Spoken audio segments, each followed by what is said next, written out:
नमस्कार फ्रेंड्स, मी ॲडव्होकेट संजय गुरव. आज आपण भारतीय राज्यघटनेतील कलम 61 आर्टिकल 61 61 हे कलम आज आपण समजून घेणार आहोत. या कलमाच्या तरतुदी आज आपण समजून घेणार आहोत.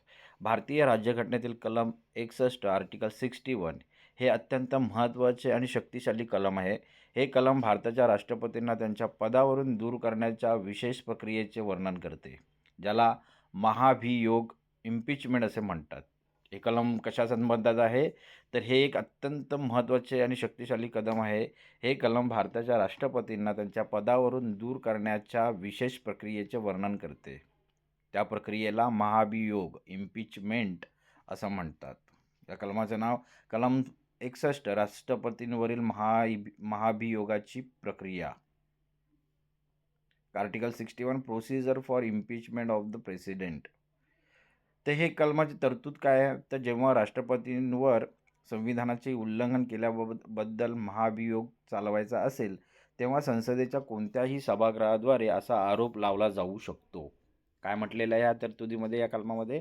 जेव्हा राष्ट्रपतींवर संविधानाचे उल्लंघन केल्याबाबत महाभियोग चालवायचा असेल, तेव्हा संसदेच्या कोणत्याही सभागृहाद्वारे असा आरोप लावला जाऊ शकतो. ओके, काय म्हटलेलं आहे? When a president is to be impeach for violation of the constitution, the charge shall be preferred by either house of parliament. सोप्या शब्दात काय स्पष्टीकरण आहे कलमाचं? राष्ट्रपती हे देशाचे सर्वोच्च पद आहे, परंतु ते कायद्याच्या वर नाहीत. जर राष्ट्रपतींनी संविधानाचे नियम मोडले तर त्यांना 5 वर्षांचा कार्यकाळ पूर्ण होण्यापूर्वीच पदावरून काढले जाऊ शकते.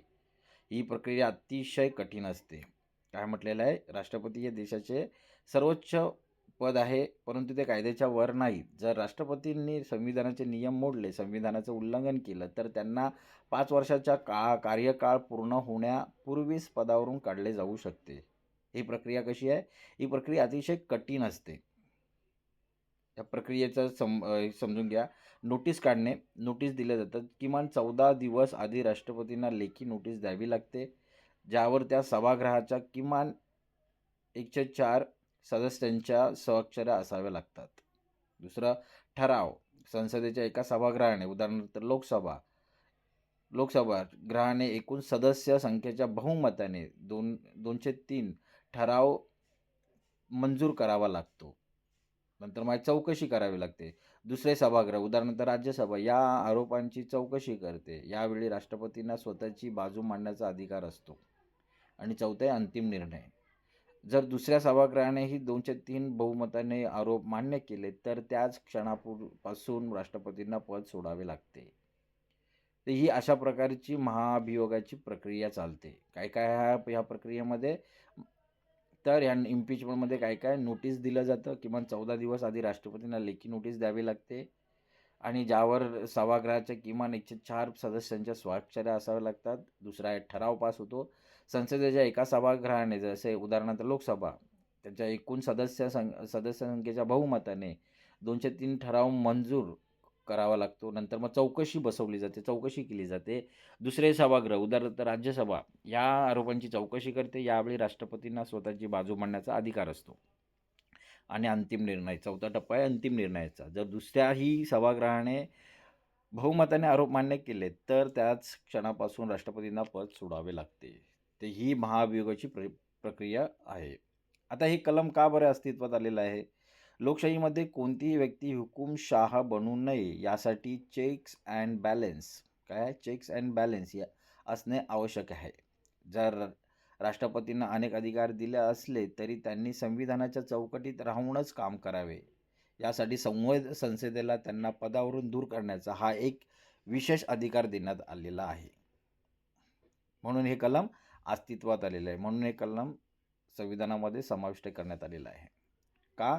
तर लोकशाहीमध्ये कोणतीही व्यक्ती हुकुमशाह बनू नये, यासाठी चेक्स अँड बॅलन्सेस हे असणे आवश्यक आहे. जरी राष्ट्रपतींना अनेक अधिकार दिले असले तरी त्यांनी संविधानाच्या चौकटीत राहूनच काम करावे अशी अपेक्षा असते. यासाठी संसदेला त्यांना पदावरून दूर करण्याचा हा एक विशेष अधिकार देण्यात आलेला आहे. आता या महत्त्वाचे कलम आणि उद्दिष्ट समजूया. कलमाचे महत्त्व: संविधानाचे सर्वोच्चत्व. हे कलम सिद्ध करते की कोणीही संविधानापेक्षा मोठे नाही. उत्तरदायित्व राष्ट्रपतींना त्यांच्या कृतीसाठी संसदेला उत्तरदायी ठेवते. पदच्युतीची तरतूद पदाचा गैरवापर रोखण्यासाठी एक कायदेशीर मार्ग उपलब्ध करून देते. हे या कलमाचे महत्त्व आणि उद्दिष्ट आहे. आता कलमाचे उल्लंघन, शिक्षा आणि उपाय समजून घेऊया. या कलमाचा आधार केवळ एकच आहे, संविधानाचे उल्लंघन. संविधानात या शब्दाची नेमकी व्याख्या केली नाही, परंतु घटनाबाह्य वर्तन म्हणजे उल्लंघन मानले जाते. शिक्षा काय? महाभियोग सिद्ध झाल्यास एकमेव शिक्षा म्हणजे पदावरून तात्काळ हकालपट्टी करून देणे. उपाय काय? राष्ट्रपतीने या प्रक्रियेदरम्यान वकील नेमण्याचा किंवा स्वतःची बाजू मांडण्याची पूर्ण संधी दिली जाते. हे या कलमाचे उल्लंघन, शिक्षा आणि उपाय आहेत. आता ह्या कलमाच्या संबंधित असणाऱ्या न्यायालयीन प्रकरण पाहूया. भारताच्या इतिहासात आत्तापर्यंत तरी एकाही राष्ट्रपतीवर महाभियोग चालवला गेलेला नाही. त्यामुळे यावर थेट न्यायालयीन निवाडे नाहीत. मात्र सर्वोच्च न्यायालयाने इतर प्रकरणात स्पष्ट केले आहे की महाभियोग ही एक अर्ध न्यायालयीन क्वासी ज्युडिशियल प्रक्रिया आहे आणि यात संसदेने सर्व नैसर्गिक न्यायाचे नियम पाळले पाहिजेत. ओके. आता ह्या कलमाच्या संबंधित असणारे संविधानिक कलमे आणि इतर कायदे पाहूया. कलम 56 सांगते की राष्ट्रपतींना महाभियोगाद्वारे काढले जाऊ शकते. कलम 60 राष्ट्रपतींची शपथ ज्याचा भंग केल्यावर महाभियोग होतो.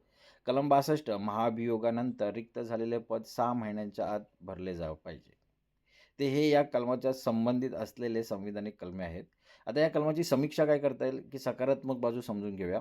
ही प्रक्रिया इतकी कठीण ठेवली आहे की केवळ राजकीय सूडबुद्धीने कोणाही राष्ट्रपतीला सहज काढता येणार नाही.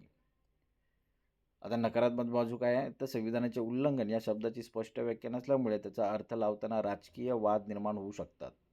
तसेच 2/3 बहुमत मिळवणे अत्यंत कठीण असल्याने ही प्रक्रिया केवळ कागदावरच राहते, असे काहींचे मत आहे. अशी ह्या कलमाची समीक्षा करता येईल. आता हे निष्कर्ष काय काढता येईल ह्या कलमाचा? कन्क्लुजन कसं करता येईल की कलम 61 हे भारतीय लोकशाहीतील एक अंतिम शस्त्र आहे. हे कलम राष्ट्रपतींना असीमित सत्ता वापरण्यापासून रोखते. जरी आजपर्यंत याचा वापर करण्याची वेळ आली नसली तरी हे कलम असणे हेच भारतीय संविधानाच्या लवचिकतेचे आणि ताकदीचे लक्षण आहे. कसा निष्कर्ष काढता येईल याचा? कलम 61 हे भारतीय लोकशाहीतील एक अंतिम शस्त्र आहे. हे कलम राष्ट्रपतींना असीमित सत्ता वापरण्यापासून रोखते. जरी आजपर्यंत याचा वापर करण्याची वेळ आली नसली तरी हे कलम असणे हे भारतीय संविधानाच्या लवचिकतेचे आणि ताकदीचे लक्षण आहे. तर मित्र, आज आपण भारतीय संविधानातील कलम 61 आर्टिकल 61 ह्या कलमाच्या तरतुदी चांगल्या प्रकारे समजून घेतलेल्या आहेत. ह्या कलमाच्या तरतुदी अधिक चांगल्या प्रकारे समजून घेण्यासाठी तुम्ही हा व्हिडिओ वारंवार पहा, जेणेकरून या कलमाच्या तरतुदी तुम्हाला चांगल्या समजतील. असेच कायदेविषयक ज्ञान मिळवण्यासाठी तुम्ही आमचे चॅनल सबस्क्राईब करा, लाईक करा आणि शेअर करा. आपल्या प्रियजनांना, मित्रांना पाठवा, जेणेकरून त्यांचंही कायदेविषयक ज्ञान वाढेल, त्यांनाही कायदेविषयक माहिती मिळेल. तर आज आपण इथंच थांबूया. धन्यवाद.